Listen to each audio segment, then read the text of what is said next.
I never thought I would betray someone I love, least of all my sister.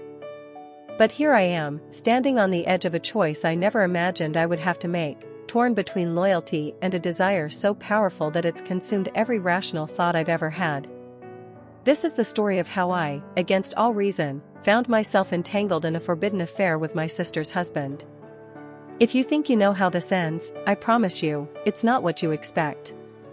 Keep reading, because what happened between us didn't just shatter one life, it shattered them all. My sister, Laura, has always been the star of our family. She was the beautiful one, the talented one, the one who everyone looked up to. I never resented her for it, in fact, I admired her. She had a way of making everyone feel special, of lighting up a room just by walking into it. When she met Daniel, I knew they were perfect for each other.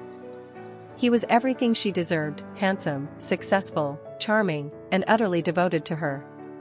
They got married in a fairy tale wedding that I was more than happy to help plan. I was her maid of honor, and I meant every word of my toast that night.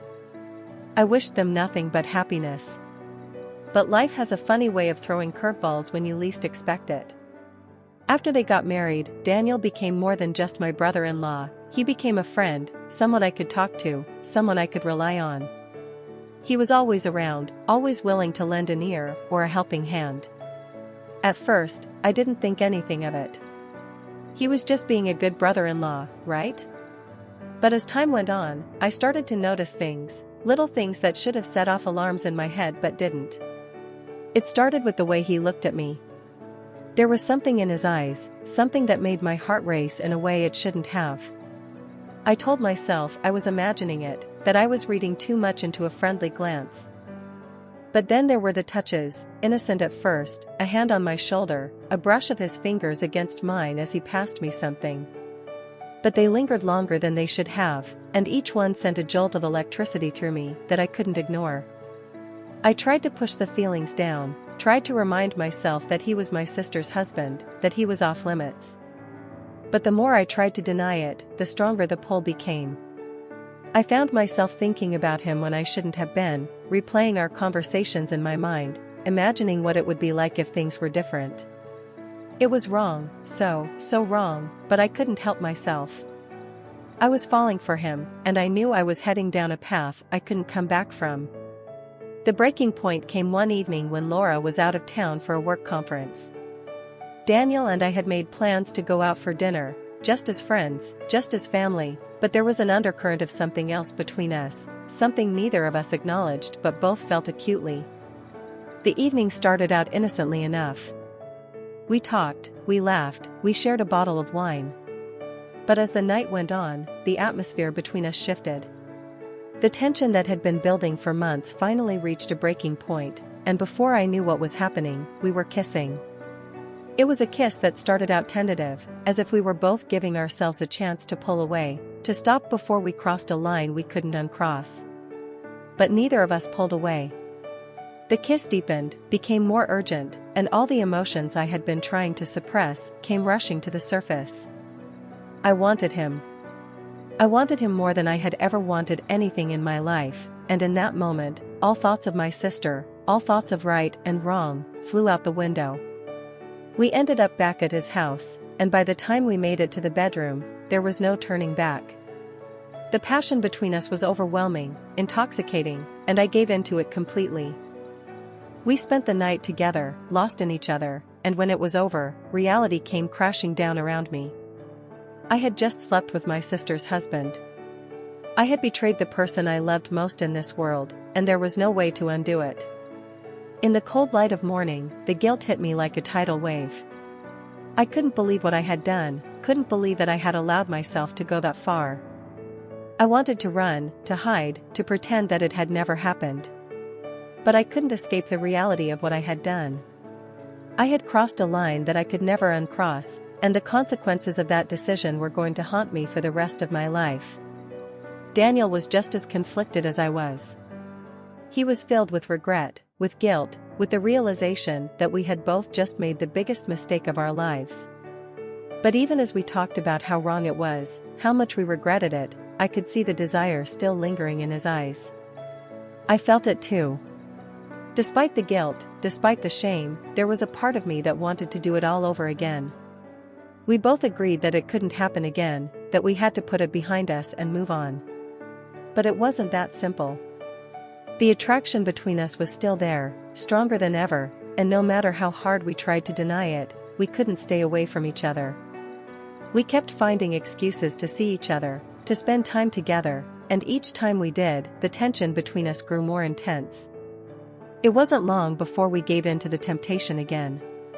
And again. Each time we told ourselves it would be the last, that we couldn't keep doing this, but we were lying to ourselves. The affair became an addiction, something we couldn't quit no matter how hard we tried. It was a dangerous game we were playing, one that we knew could only end in disaster, but we were too far gone to stop. The guilt was eating me alive. Every time I saw Laura, I felt like the worst person in the world. She had no idea what was going on, no idea that the two people she trusted most were betraying her in the worst possible way. I hated myself for what I was doing to her, but I couldn't bring myself to end it. I was trapped, caught in a web of my own making, and I didn't know how to get out. And then, one day, everything came crashing down. It was a Saturday afternoon, and Laura had invited me over for lunch. I had been avoiding her as much as possible, unable to face her without the weight of my guilt crushing me, but I couldn't avoid her forever. I was nervous, my heart pounding in my chest as I drove to their house, dreading the moment when I would have to look her in the eye. When I arrived, I was surprised to see that Daniel wasn't there. Laura explained that he had gone out to run some errands and would be back later. We spent the afternoon chatting, catching up on life, and for a little while, I almost managed to forget about the affair. But then, just as we were finishing lunch, Laura's phone rang. She answered it, her face lighting up when she saw that it was Daniel. I watched her as she talked to him, her smile so genuine, so full of love, and I felt a pang of guilt so intense that I thought I might be sick. How could I have done this to her? How could I have betrayed her like this? Laura hung up the phone and turned to me, her expression thoughtful. "You know," she said, her voice casual, "I've been thinking a lot lately about how lucky I am to have you and Daniel in my life. You're both so important to me, and I don't know what I would do without either of you." Her words were like a knife to my heart. I wanted to tell her the truth, to come clean and confess everything, but the thought of seeing the hurt in her eyes, of losing her forever, was too much to bear. So I said nothing. I smiled and nodded, pretending that everything was fine, even though I knew that my silence was only making everything worse. As the afternoon wore on, the guilt became unbearable. I knew I had to end the affair, had to put a stop to it before it destroyed everything. But I didn't know how. I didn't know how to walk away from something that had become such a huge part of my life, even though I knew it was wrong. When I finally left their house, I felt like I was suffocating. The walls were closing in on me, and I couldn't breathe. I needed to talk to Daniel, needed to figure out what we were going to do, but I couldn't bring myself to call him. I drove around aimlessly for hours, trying to clear my head, but no matter how far I drove, I couldn't escape the guilt. Finally, I ended up at Daniel's office. It was late, and the building was dark and quiet. I knew he would still be there, he was always working late on weekends, and I needed to see him, needed to figure out what we were going to do. I walked into the building, my heart pounding in my chest, and made my way to his office. When I opened the door, I found him sitting at his desk, staring at a stack of papers, but clearly not seeing them. He looked up when he heard me come in, and the expression on his face told me everything I needed to know. He was just as torn up about this as I was, just as lost. "We can't keep doing this," I said, my voice trembling. "It's tearing me apart, Daniel. I can't keep lying to her." He nodded, running a hand through his hair.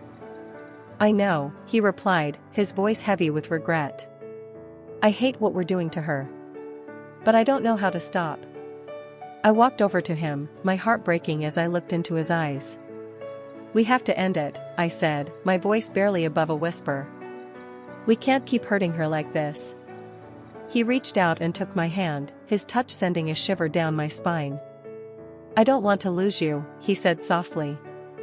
"But I know you're right. We can't keep doing this. Tears filled my eyes as I nodded, knowing that this was the only way, but hating it all the same. We have to let go, I whispered, my voice trembling. We have to let go before we destroy everything. He pulled me into his arms, holding me close as the tears spilled over. I clung to him, wanting to hold on just a little longer, knowing that once I let go, everything would change. But I also knew that it was time, that we had to do the right thing, even if it broke both of our hearts. After what felt like an eternity, we finally pulled apart. I wiped the tears from my eyes and took a deep breath, trying to steady myself. This is it, I said, my voice shaking. We end it here, tonight. No more secrets, no more lies. Daniel nodded, his expression filled with sorrow. I'll always care about you, he said softly. But you're right. It has to end. We said our goodbyes, the weight of our decision heavy in the air between us. As I walked out of his office, I felt a sense of relief, but also a deep sadness. I had just ended something that had consumed me for months, something that had brought me both joy and pain. But I knew it was the right thing to do. In the days that followed, I threw myself into my work, trying to put distance between myself and the affair, trying to move on. I avoided Laura as much as possible, unable to face her without the guilt threatening to overwhelm me. But eventually, I knew I would have to see her, would have to find a way to move forward without letting the past destroy us. When I finally did see her, the guilt was still there, gnawing at me, but I knew I had made the right decision. I couldn't change what had happened, couldn't undo the choices I had made, but I could try to make amends, to rebuild the trust one had shattered. It would take time, and I didn't know if I would ever fully forgive myself, but I was determined to try. As for Daniel, we went our separate ways. The connection we had once shared was gone, replaced by a lingering sadness and regret. We both knew that what we had done was wrong, and that we had hurt someone we both cared about deeply. And though we would always carry the memories of our affair, we knew it was something we could never go back to. In the end, I was left with a life that was forever changed, a life that would never be the same. I had made choices in moments of weakness, choices that had led to betrayal and heartache. But I had also learned from those choices, learned the importance of loyalty, of honesty, of doing the right thing even when it's the hardest thing to do. And as I stood there, looking at the life I had built, the life I was determined to rebuild, I knew that I would carry the lessons of my mistakes with me, always. They would be a reminder of the person I didn't want to be, and of the person I was striving to become,